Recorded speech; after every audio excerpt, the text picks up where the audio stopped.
Welcome to the Nerd Party.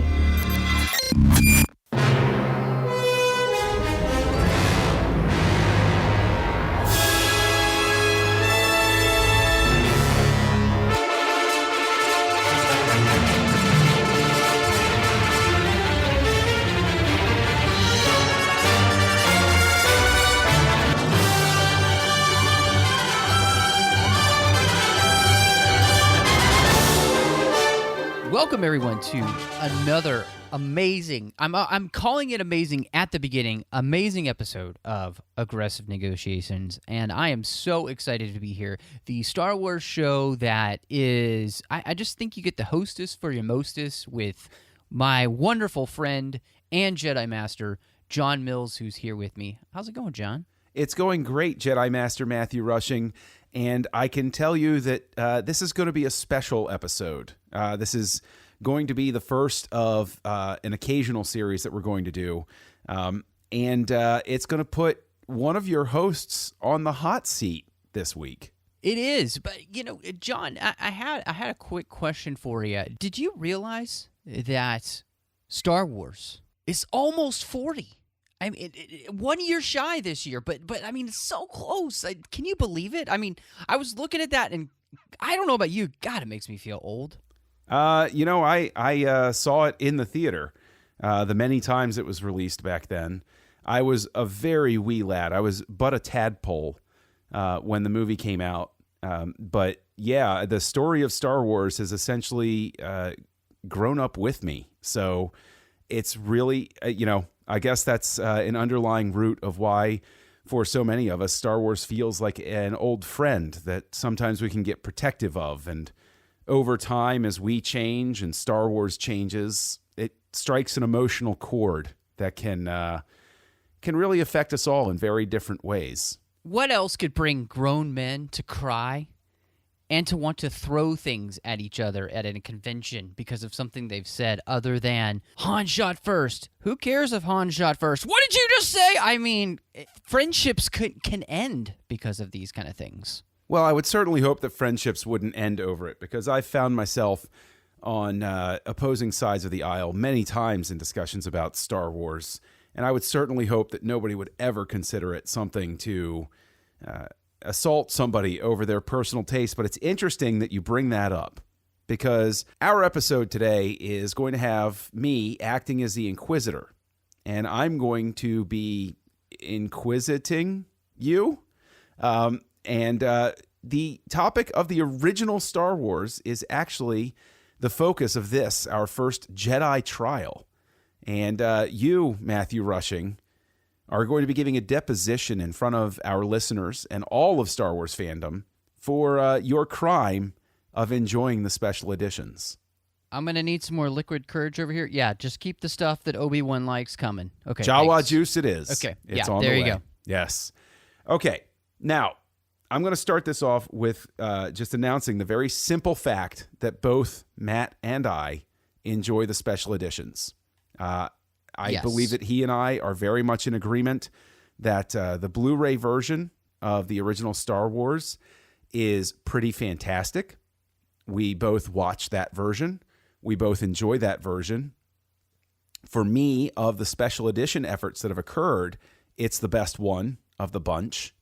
And as a result, I very much enjoy it. And I know that Matt, you consider it, like Lucas does, the authoritative version of the 1977 film. Is that correct? Yeah, I kind of think of it as, those old earls back in, say, like in England. They would continue to add to their castles. Make them stronger, make them bigger, make them more grandiose. And they kind of feel like Star Wars was a castle that George Lucas never felt like he completely got right.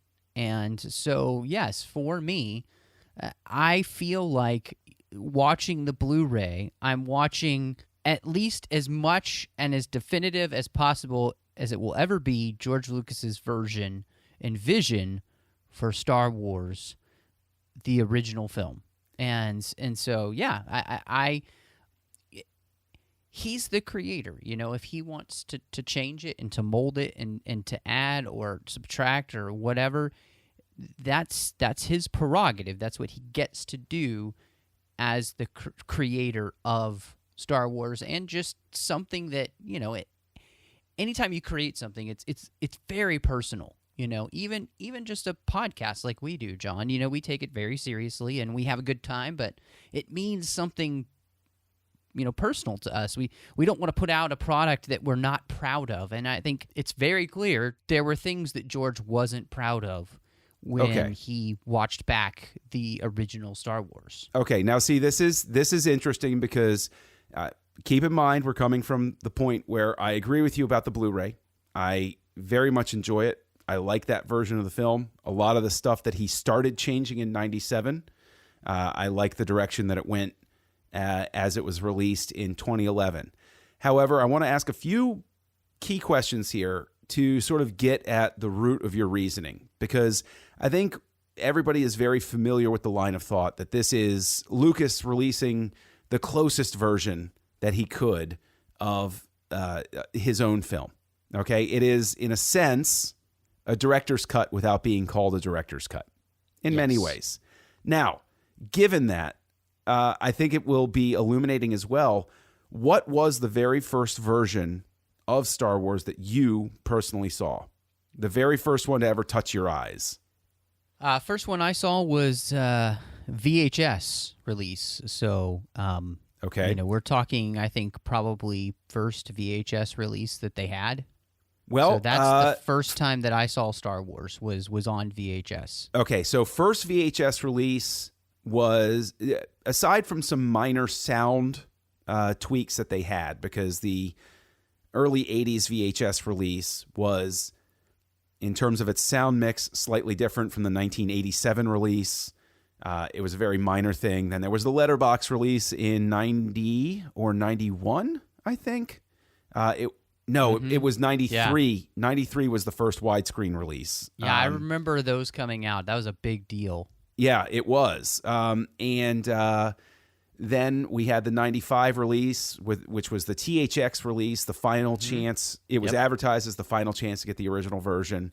And then we have the special editions arrive in 97. So you would have been seeing, at least visually speaking, if it had A New Hope in the front, I guess we would call that the very first special edition, because it had A New Hope added to the front. Right. Which is really the one that everybody grew up with. Unless you have a clear memory of what came out in 77, that's pretty much the version that you accept as case. Unless you were able to have seen it basically as a teenager or an adult and you saw it like 20 times in the theater, so it's still kind of burned in your memory. I think you're right. Most of us grew up on a lot of us grew up on that original, VHS release. I was so young when it was first released that I don't have necessarily a memory of A New Hope in front of it. I know that I saw it that way, but I don't have a concrete memory. So you still saw what should be considered, the first version of everything. Now, given that, do you feel that there is anything that was added? Because we have 1997, 2004, and 2011 when he does tweaks. Can we take it as a given that in 97 you were satisfied with what was released in the theater and all of the changes that went with that? I think so. I think at that point I would say the original special edition from 97 in the theater, the thing that didn't quite work for me was the Han shooting first. I think that version isn't quite as it. Basically, Lucas refined that until you get to the Blu-ray, and I think that's a great version. I like that. I feel like it works. Right, the removal of some frames in 2011. Yes, and which they did also in 2004. Smoother and faster, and it actually makes it feel more like something that could actually happen, other than that awful. I mean, Greedo literally shoots first, completely misses off to the side, and then there's like a full reason. Beat, and then Han shoots him. Yeah. It wasn't good, but yeah, everything else, you have to remember too. For me as well, that was the first time to see Star Wars on the big screen. I'd only seeing it on the small screen, that Sure. commercial for the film, when you would, I would go to the movies, and they would do that whole thing, if you've only seen Star Wars on the small screen, and I was like, that's me, so this was as pinnacle of a moment as probably seeing Star Wars was for that original generation that saw it in the theater. This was a pinnacle moment for me because Star Wars was back where it belongs, which is on the silver screen. Okay. Now, you're establishing then that the Greedo blaster bolt is the only bit from 97. The Jabba scene worked for you back then? The effects in the Jabba scene worked for you? Well, you also have to remember that it was 97, so for us, that was pretty awesome. It didn't look all that awful then. As we've talked, I think, before on the 602 Club a little bit about CGI and how it ages, it's like a lot of technologies in that you can tell what age it does come from. And so this early CGI, you can definitely tell that it's early. But in 97 it worked for you. Yeah, I thought it was, I was in high school and it was awesome to me. I just thought it was great. But do you consider, and this is not meant to be argumentative, it's a legitimate question, do you consider the fact that the Jabba was later tweaked in 2004 and 2011, and the Greedo scene was edited further, through those versions as well? Do you consider that in any way an implicit admission on Lucas's part that he jumped the gun, that the technology wasn't really ready for what he wanted to do? No, honestly, I consider the special edition to be George seeing exactly what he can do to get ready for, the Phantom Menace. Sure. He already has that in his mind. He knows what he wants to try to do, and his goal is to see what's a possibility. So to me, especially I look back at it now and I think about it retroactively, I see that's what he's doing. I will say this. I still don't think that Jabba looks great now. Even with the tweaks, I feel like it's just not a great model. I don't know why they don't just use the model that they had for Episode 1, which I think looks a lot better. Well, for me, I actually come at it from the angle of, first and foremost, I agree with you. The Episode 1 model does look fantastic. I think the Blu-ray model of Jabba is good. For me, the problem arises with the insertion of that scene is that it feels repetitive because Jabba's essentially delivering the same warning that Greedo does. And so I've been bold enough, and this has labeled me as an apostate in many circles, of Lucas should have made a decision of, if he was going to put Jabba in there, he should have dropped Greedo and just had a reference to Han having killed Greedo in the past, so that there's no sort of internal conflict with Lucas where he says, I didn't want Han to shoot first. Then just don't show it happen. And just have it be a reference and let the audience put in how that scene went down. Let it occur in the margins. So I can understand what you're saying. You know what? Too, I'll also say there are some places where I don't think that the special editions or the Blu-ray go far enough. The hangar scene when you first see the Millennium Falcon and Han's underneath, they should have set extensioned that with CGI so that it was a full Millennium Falcon. You can still tell in that shot that it's only a half set, and it looks not great.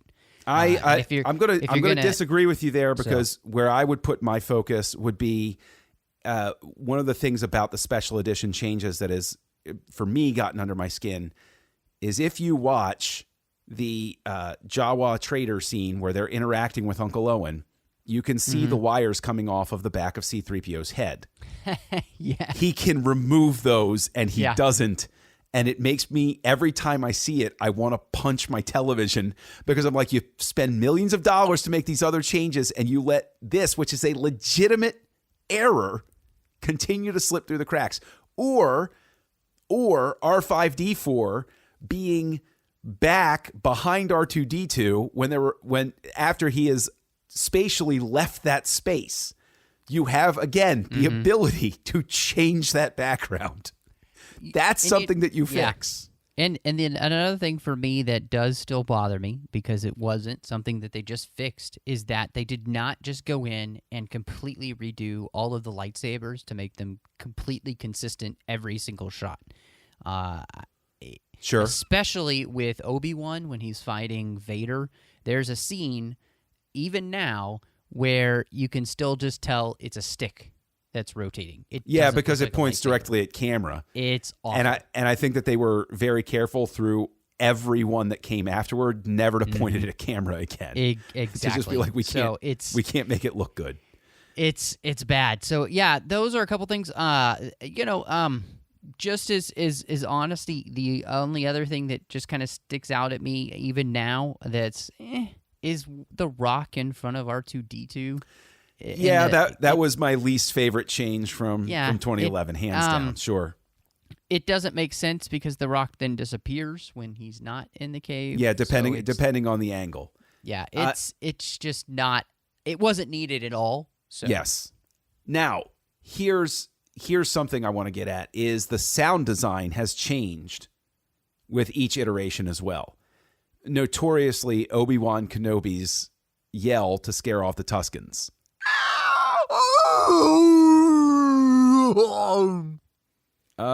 Sure. Okay. I mean, that's as close as I mean, yeah. Well, I mean, that could be the new call. I'm sorry. I didn't mean to. George is going to go back in. He's going to change. I apologize, folks. Well, but the thing is, that has changed. Do you feel that is, because the thing is, Star Wars, set the standard for sound design going forward. Ben Burtt's a genius. Everybody acknowledges that. Everybody knows that. Why would you mess with the sound design for scenes that weren't being changed another way? I understand changing the sound design if you change some of the X-Wing effects during, the Death Star battle. That makes sense. Yeah. Because the sound has got to match up. But, for instance, in 1997, they added a different blaster sound, and there are a couple of shots where Leia fires the blaster across the Death Star chasm, and you hear it sound like a regular rifle. And why would you do that? Why would you change the sound design? So has it ever gotten under your skin that they did that? Remixing it for 5.1, that makes sense. Modern equipment, that sort of thing. But actually to change some of the sounds and did you ever have a bad reaction to that? You bring up an interesting question, because I was just thinking, okay, when you do remix for surround sound, maybe one of the reasons that they did change some of the sounds was because they didn't mix well in those surround sound systems. And so it could have been that the original Krayt Dragon call that Obi-Wan does didn't work right for the surround sound, and so they created something that gave you a more immersive effect, and it made you feel more like it was kind of coming from everywhere, whereas the old one, which I'll be honest, I haven't seen the original, VHS release or the Laserdisc version that they put on DVD, a few years back. Mm-hmm. I just haven't seen that in so long, so I don't really remember, honestly, what that sounds like. I'm sure all these fans are, apostate! No, that sound actually, when I was a kid, used to cause some confusion because it just sounded like another Tusken Raider. Mm-hmm, the sound was very, very similar. Now, one of the things that gets under people's skin when it comes to the special editions is the refusal to release the originals redone for anamorphic screens so that they can at least have that version along with the special editions. Now, you rightly point to the fact that they take the Laserdisc versions and they put them onto a second release of the DVDs, but it was very famously not anamorphic. The picture wasn't remastered. The sound was still just the regular track. So basically, it was a way of giving fans what they wanted while at the same time giving them the finger. You have to admit that Lucas basically in a huff went, fine, you want the originals? There you go. Yeah. There you go. You want them so bad. But I think that's the thing, is that people don't really want the originals. What they want is what they want, which is they just don't want Greedo, shooting first. They don't want any of the CGI elements added, but they do want 5.1 surround sound or 7.1 at this point. They want the cleaned up negative. They want all of that. They just don't want the other stuff that Lucas put in. So it's like they just want what they want. Now, they don't actually want the original, because the original at this point doesn't look good. No, now especially on our amazing television. Yeah, but you hit on an interesting point there, where the fans want what they want. Do you think that if Lucas went in and touched up some of the X-wing shots and fixed some of the backgrounds and maybe even put in the stormtroopers and maybe even Jabba, but didn't touch the Greedo scene, do you think if all they do is flip the Greedo scene back to the way that it was, do you think that the fans accept it better than they have? If all they do is they just say, fine, we'll just put Greedo back and everything else that I want stays. Do you think that that's a compromise where the fans are going to meet him in the middle? I don't know. That's a great question. I feel like nerd rage, like the intense internet type nerd rage, started with Greedo shooting first. I feel like it did. It just incensed It did. people to the most ridiculous levels. It's just a movie, as William Shatner said. Get a life. So I think that if that hadn't been changed, they would have just found something else to complain about, because that's what we do as nerds these days, pretty much. We just complain about what we don't like instead of enjoying what we do like and forgetting what we don't like. And to me, that's why I just don't care. It's his creation. He can do what he wants, and I'm just going to either enjoy it or not enjoy it. As we've talked about here, there are things that I don't love, about it, but they're not going to kill my enjoyment of Star Wars. It's frickin' Star Wars, I completely agree with you there. That like the message of the movie remains, the performances remain, the music remains, all of that stuff remains, and it has some added stuff. But as both of us, as anybody can acknowledge, Star Wars changed the landscape, changed the way everything was done after that point. Absolutely blew it all up, and everything got rebuilt in the wake of it. Given that, would you agree with the premise that Lucas has essentially taken everybody through the final cut process of a film? Like, we saw the rough cut, then we saw a refined cut, then we saw another refined cut, then we saw what he's saying is the final release version. Do you think that it's incumbent on them to release every single version so that at the very least they can say, you know what, the 2011 is the authoritative, but for kicks, if you want, you can go back and you can watch any version to trace the history of film and effects work through time? I don't think we deserve anything. Really? We don't even deserve Star Wars. It's a gift from George Lucas to us as a creator. Nobody deserves anything. Okay, that's just not the world we live in. You're gifted things. Star Wars is an amazing gift from a guy who had a story to tell, changed filmmaking and storytelling like nobody else had in a generation, and even now in a generation. This generation, I don't think anything like Star Wars has come about that's really just captivated people for almost 40 years now. And we live in an age where people think they deserve stuff. You don't deserve anything. You didn't create it. It's not yours. It is a gift. And so to me, no, I don't think so. Now, maybe there will come a time when Lucas will approach Lucasfilm and say, because he is a film person, let's do this really cool thing where we take the original Star Wars film and we do a box set where we have all of the different versions, when we've gone in and cleaned up the negative in each one, and give everybody the opportunity to kind of have a film study. But again, right. That's his decision to make. It's not, and he doesn't owe it to us. Again, it would just be a gift, as maybe his last gift to the generations, of saying, this is kind of what the filmmaking process looks like over an extended period of time. So maybe deserve is a poor choice of words, but I think we're both at the same place where, I know I would prefer that. Would you concede that it's fair for the fans to want something like that because Star Wars, again, grew up with so much of us and we grew up with it? Doesn't it make sense why people would be so emotionally invested in wanting that version accessible? Because that version isn't just a movie to them. That version is almost like a home movie. It's that tied into their emotional experience of childhood. And so they want to be able to go back to it. Now hometowns change. I can't go back to my hometown and see it the way that it was. The whole place has been razed and destroyed so far as I'm concerned. But wouldn't it be nice to be able to go back and see that original one and feel, at the very least, I didn't imagine this. This is my teddy bear that I can hold on to. And I can revisit my childhood in some small way by seeing the version I saw when I was a kid.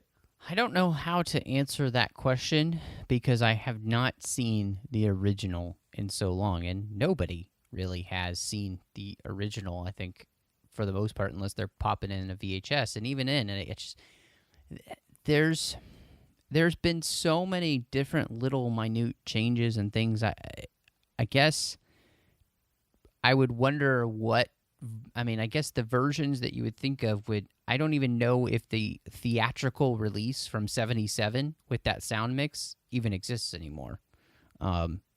So. Well, I will say it would be nice to see a version where the Star Wars in the 1977 version goes back at the right speed instead of having been sped up so that they could get the episode 4 New Hope timed with the music. Because, as we've pointed out before in various different forums, if you pay attention to the opening of the 1977 now, as it's been released, the Star Wars moves back into the starfield substantially faster than any of the other ones. And it's because to retime it with the music, they had to speed up how fast that went back so they could cram in the episode 4 New Hope onto the crawl instead of trying to retime everything. So, yes, I agree with you. There have been minute changes. Probably most everybody would be satisfied with, I guess we could call it the 1981 version where episode 4 New Hope was first inserted. And probably everybody's going to want at least the sound mix that came out for stereo as opposed to one that came out in the monaural tracks. But that's splitting hairs at that point. Yeah. So, and I mean, so I guess we could just say, VHS, the original VHS, the first VHS version. Right. And then maybe, I guess, the original special edition and then the Blu-ray edition all together. It would be kind of an interesting way of... You would want to skip 2004, the DVD version? Well, it's funny because, honestly, the DVD version and the Blu-ray version aren't that far off because the DVD version is actually even a little bit different than the 1997 special edition that you got in the theater. So there's a great site that has a picture of everything from every different version. And the DVD version and the Blu-ray version are quite similar for the most part. So, well, the DVD was the first time that they trimmed even more frames from the Greedo shot, and the Jabba the Hutt effect, of course, looks different as well. So, okay. So this has been a fascinating tour. To wrap up, if you had the opportunity to take one thing from the Blu-ray version that was a change that was introduced, what is the one thing, be it sound mix, be it visual, be it what have you, what is the one thing that you would change that you think would push it over the edge and make it even better? It would be that lightsaber. That lightsaber bothers me every time. You can actually all the lightsabers bother me throughout the movie, especially on the Millennium Falcon. I think Luke's lightsaber still doesn't look very good. I think all the lightsaber effects they need to be put in line with at least the original trilogy, where it was they rotoscoped out and then they animated it. And I wish that they would just do that for every single shot, every single frame of the Blu-ray version. Okay. Because it's like, for the rest of the films from 5, 6, 1, 2, 3, and 7, the lightsaber effects at least look completely consistent within their film. But this movie, it's just so all over the place for the most part. It bothers me. Okay. Every time I watch this one. So yeah, the lightsaber effects. Fair answer. Well, I'll tell you what, I've had a lot of fun digging in on this, and in honor of Star Wars' anniversary, putting you on trial for your viewpoints. And I think, sir, that you have defended your Star Wars very well today. Thank so you. I applaud you.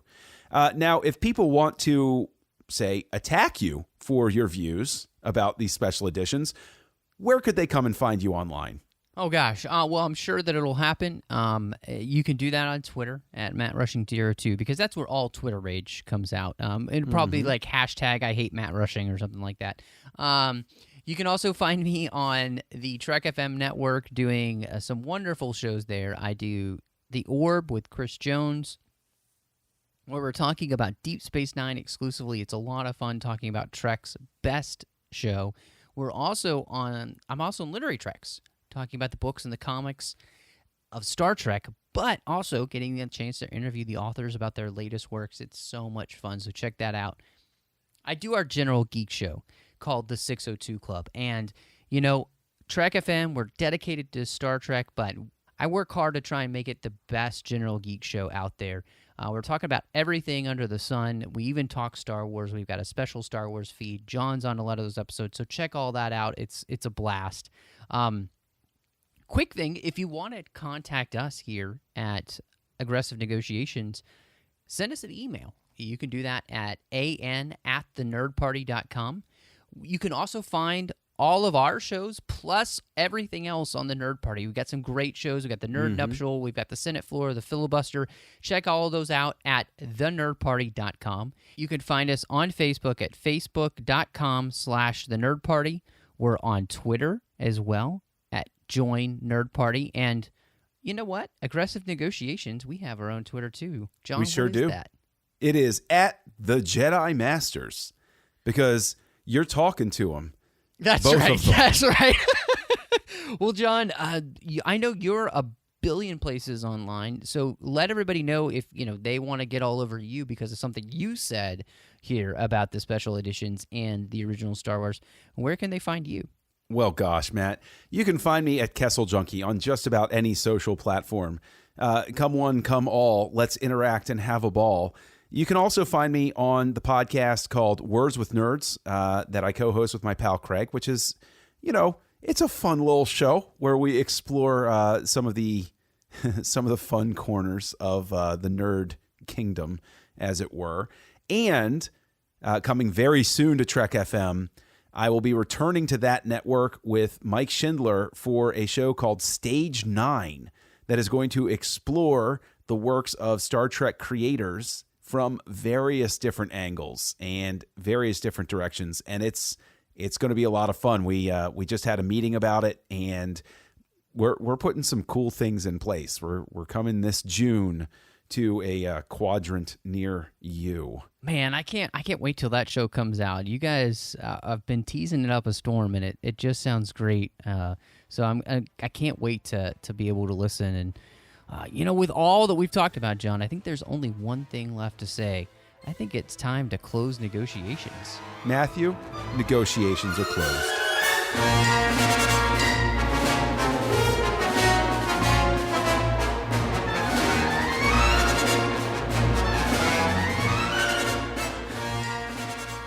Join the revolution. Join the Nerd Party.